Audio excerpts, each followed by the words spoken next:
Un placer de estar aquí en esta tarde, ya de noche, y compartir estos principios que la palabra del Señor nos muestra. En el caso mío en particular, me toca el tema, las características de un gobierno a la manera de Dios.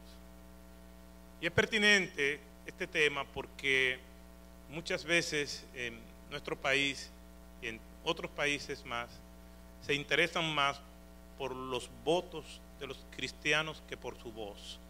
Y yo pienso que es importante que nosotros podamos presentar que la palabra de Dios no es un libro desfasado. Una de las características que tiene la palabra de Dios es que es pertinente y relevante. Y ella misma dice acerca de sí misma que el cielo y la tierra pasará, mas la palabra de Dios no va a pasar. Por lo tanto, la palabra de Dios tiene mucho que decirnos acerca de cómo debe ser un gobierno como Dios así lo establece. ¿Tiene que ver Dios algo con este mundo en el cual nosotros vivimos? Si Dios tiene que ver algo con el mundo en el cual nosotros vivimos, ¿qué tiene que decirnos? ¿Cuál es su rol en este mundo? ¿O nos ha abandonado a nuestras leyes, a nuestros prejuicios y caprichos? ¿Tiene Dios que decir algo acerca de los gobernantes que nosotros tenemos o aspiramos tener? ¿Tiene la Biblia un perfil de cómo debe ser un gobernante para una nación, no importa la nación que sea? ¿Qué consecuencias puede traer para una nación si quien gobierna no abraza estos principios que la palabra de Dios nos presenta? ¿Dónde encontramos entonces estos principios? Yo quisiera añadir a estas preguntas que a través del paso del tiempo, los filósofos, los científicos sociales, hasta los teólogos, pastores, ciudadanos comunes y corrientes han presentado propuestas de cómo debe ser un mejor gobierno. Y si usted le pregunta a un dominicano común y corriente en cualquier esquina de esta ciudad, le va a decir cómo se paga la deuda externa, cómo se mejoran los problemas de la sociedad, cómo se puede mejorar los problemas de salud, porque aquí todos somos expertos en todo. Entonces, ¿qué nos tiene que decir la palabra de Dios? Ahora, no solamente nos hacemos estas preguntas, sino que aparte de eso tenemos que reconocer que muchas personas a través del tiempo han hecho propuestas de cómo debe ser y cómo debe el gobierno funcionar. Y yo puedo citar algunas de estas citas que saco de mis reservas y que he venido recordando con el paso del tiempo. Por ejemplo, Tácito dijo: el poder nunca es estable cuando es ilimitado. El escritor Jonathan Swift, que escribió entre muchas obras la obra de Gulliver en Lilliput, dice: suele decirse que los reyes tienen las manos largas. Yo quisiera decir también que tengan las orejas largas para escuchar al pueblo. El barón de Montesquieu, que se le atribuye pues la separación de los poderes del Estado en su libro del espíritu de las leyes, dijo: la descomposición de un gobierno comienza por la descomposición de los cimientos morales que lo fundaron. Y Víctor Hugo dijo: no existen países pequeños. La grandeza de un pueblo no se mide ni por el número de sus habitantes, ni por sus tecnologías, ni por su economía, sino por sus valores. Así como también se mide la grandeza de un hombre por su capacidad y no por su estatura. Siglos antes de que estos hombres hicieran sus aportes con estas palabras sabias, Dios ya había dicho mucho acerca de cómo debe ser un gobierno. Miren lo que dice la Escritura, en lo que quizás es el primer pasaje que nos habla con claridad acerca de un perfil desde la perspectiva de Dios. Y lo voy a leer, son unos versículos cortos y voy a avanzar antes de que se me pare alguien al lado. Y dice, Deuteronomio, capítulo 17, versículos 14 al 20, de la siguiente manera. Dios hablándole de cómo debe ser el perfil del rey que ha de gobernar la nación. Cuando entres en la tierra que el Señor tu Dios te da, y la poseas, y habites en ellas, y digas, pondré un rey sobre mí, como todas las naciones que me rodean, ciertamente pondrás sobre ti al rey que el Señor tu Dios escoja. A uno de entre tus hermanos pondrás por rey sobre ti. No pondrás sobre ti a un extranjero que no sea hermano tuyo. Además, él no tendrá muchos caballos, ni hará que el pueblo vuelva a Egipto para tener muchos caballos, pues el Señor te ha dicho, jamás volveréis por ese camino. Tampoco tendrá muchas mujeres, no sea que su corazón se desvíe. Tampoco tendrá grandes cantidades de plata u oro. Y sucederá que cuando él se siente sobre el trono de su reino, escribirá para sí una copia de esta ley en un libro en presencia de los sacerdotes levitas.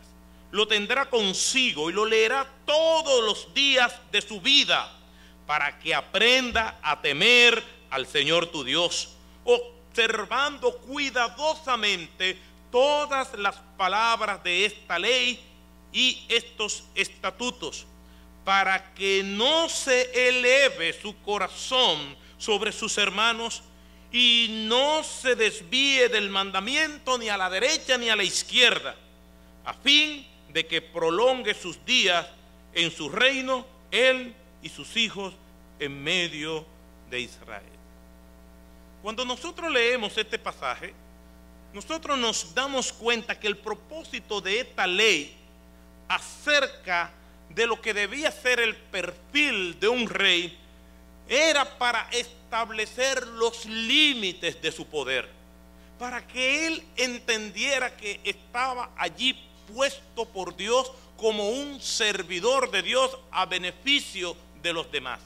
Estas leyes limitan y podemos decir que regulan las acciones de una persona que está administrando el poder, porque es muy peligroso para una nación y hasta para la misma persona creerse que no tiene límites en el ejercicio de su poder.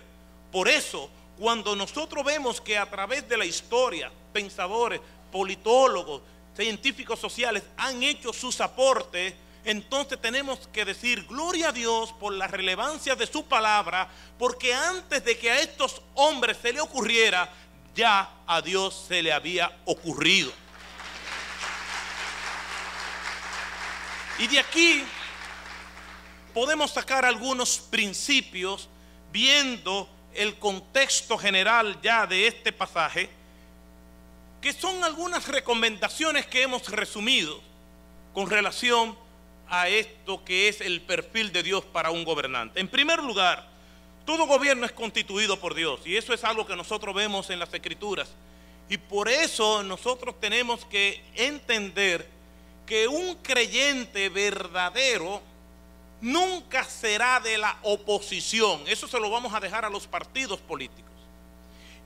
Cuando nosotros estamos conscientes de que Dios nos llamó a salvación y que somos verdaderos creyentes, nuestro rol es que muchas veces por Él vamos a estar en desacuerdo con los partidos. Y quien gobierna debe hacer una distinción entre oposición y convicción. La oposición nunca va a reconocer en muchos casos las virtudes del partido de gobierno o de la gestión de un gobernante o de un funcionario. Y por eso muchas veces los gobernantes no le hacen caso, y creo que sí que deben hacerle caso. Tienen que escuchar la oposición porque sugiere cómo anda el país. Pero los cristianos podemos estar en desacuerdo, pero no somos la oposición. Estamos en desacuerdo en muchas cosas y muchas veces iglesia y gobierno no coinciden. ¿Por qué? Porque nosotros tenemos una cosmovisión cristiana por la cual nosotros miramos la vida, miramos la sociedad, miramos la cultura y sobre esa base nosotros juzgamos. Y cuando vamos a la palabra, entonces nos damos cuenta de la relevancia de la palabra y más nos apegamos a ella. La Biblia nos dice que todo gobierno es puesto por Dios. Nos dice la palabra de Dios en el libro de Daniel, capítulo 2, verso 21. Él es quien cambia los tiempos y las edades, quita reyes y pone reyes, da sabiduría a los sabios y conocimiento a los entendidos. Y dice Romanos capítulo 13, versículo 1, sométase a toda autoridad a los que gobiernan, porque no hay autoridad sino de Dios. Nosotros estamos conscientes de eso. Ahora, el hecho de que nosotros entendamos que los gobiernos son puestos por Dios, no quiere decir que nosotros no nos damos cuenta cuando los gobiernos se desvían del ideal de Dios. Y por lo tanto ahí tenemos que elevar nuestra voz y expresar nuestros desacuerdos. Lo primero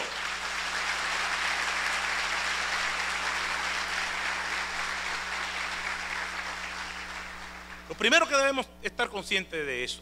Y este versículo 15 de Deuteronomio capítulo 17 así lo establece. En segundo lugar, el gobierno que Dios quiere debe defender a sus ciudadanos, debe defender la soberanía nacional. Y aquí en este pasaje se nos dice del perfil de gobernante que ha de gobernar. Y mire lo que dice el versículo 15.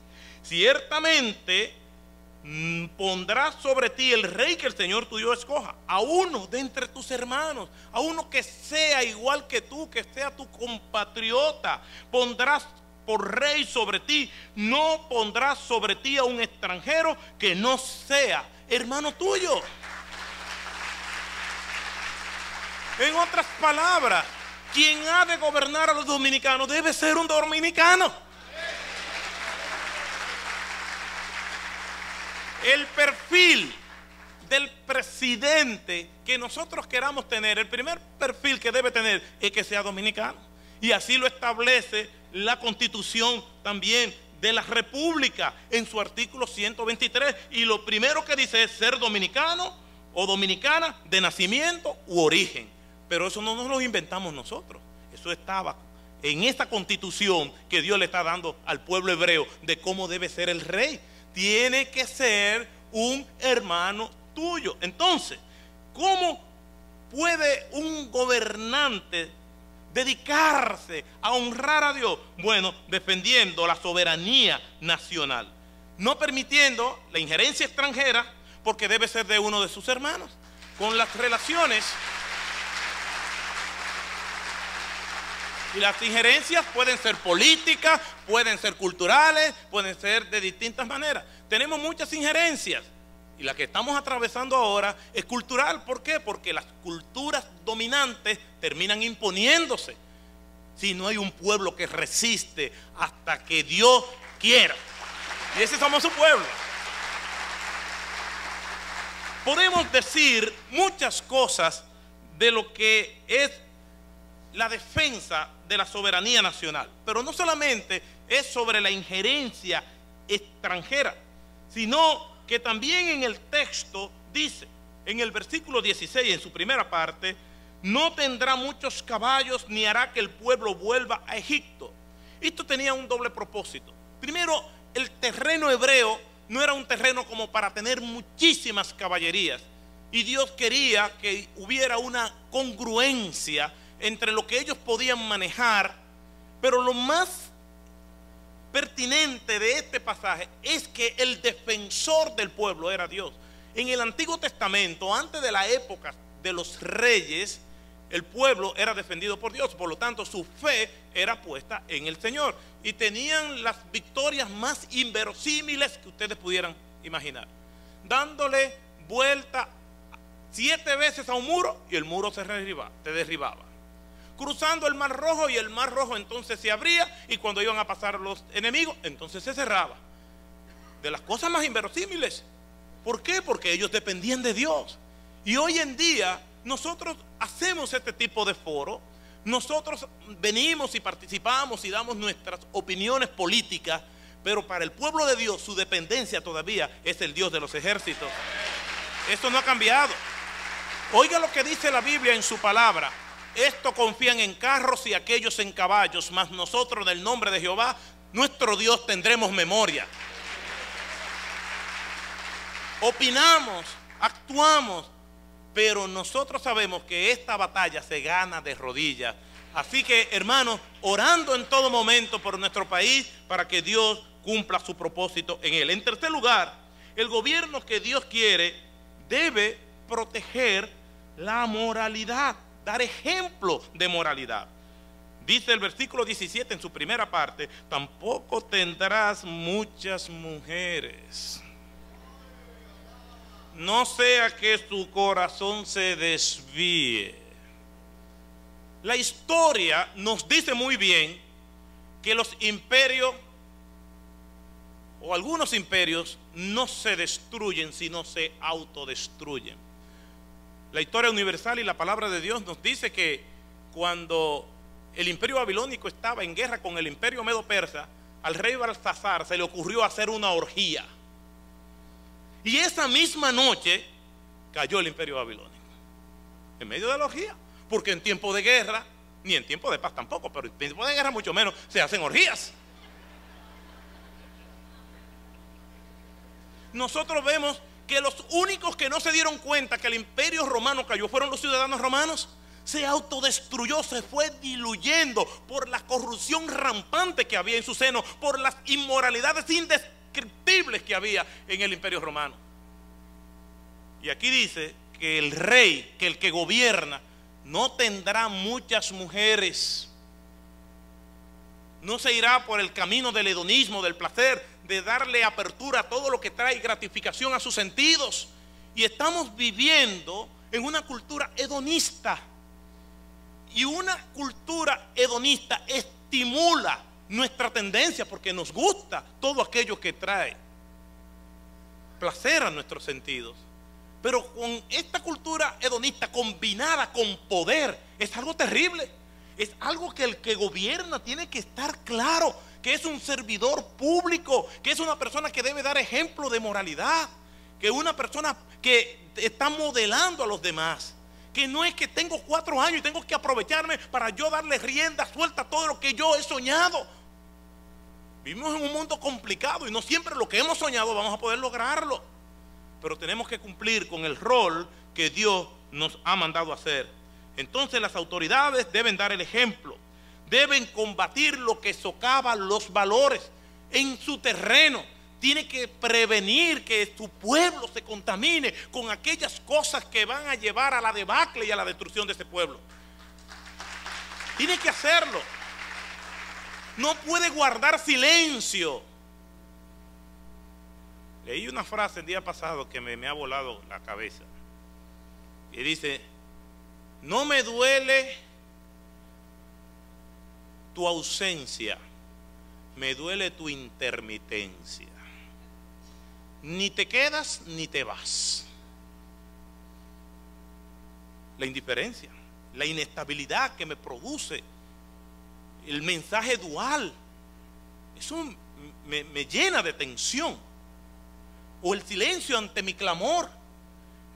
El gobernante está para proteger a su pueblo, para orientarlo, para encauzarlo, no por situaciones coyunturales, sino por lo que verdaderamente le conviene a su pueblo. Debe combatir lo que socava los valores y debe proteger los valores de la familia y los valores de la vida, con todos los estamentos del poder necesario. En cuarto lugar, un gobierno que Dios quiere debe manejar los recursos del Estado con honestidad. El capítulo 17, pero en el versículo 17, en segunda parte, dice: tampoco tendrá grandes cantidades de plata y de oro. Miren la grandeza de la palabra de Dios. Eso parece que fue escrito ayer. Eso parece como que fue escrito y describiendo el perfil de muchos gobernantes. El gobierno es un administrador de los recursos, no es el dueño.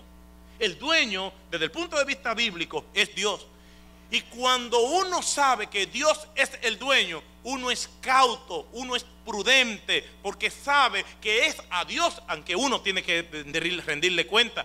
Por eso que a nuestros hijos les enseñamos que no solamente deben someterse a nosotros, hay un tribunal superior que es el tribunal de Dios, que actúa en nuestras conciencias y nos lleva a nosotros a conducirnos bien, aun cuando nadie nos está mirando. ¿Por qué? Porque es a Dios a quien nosotros vamos a responder.